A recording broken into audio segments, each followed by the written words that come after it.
Hey everyone, in this video, I'm going to show you how to add friends in NBA Live Mobile 2025.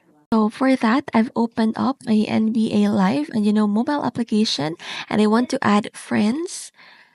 In order to do that, you simply have to tap on this gear icon, which should open up the settings. Now in the settings option, you have to tap on this linked account. So you just have to tap on this link and this page should pop up. Now here you simply have to, link your account with Facebook. After linking your account with Facebook, all your Facebook friends should pop up here on the left side of the app.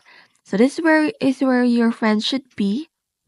So in order to do add friend, you just need to add some friend on Facebook and it should show right here.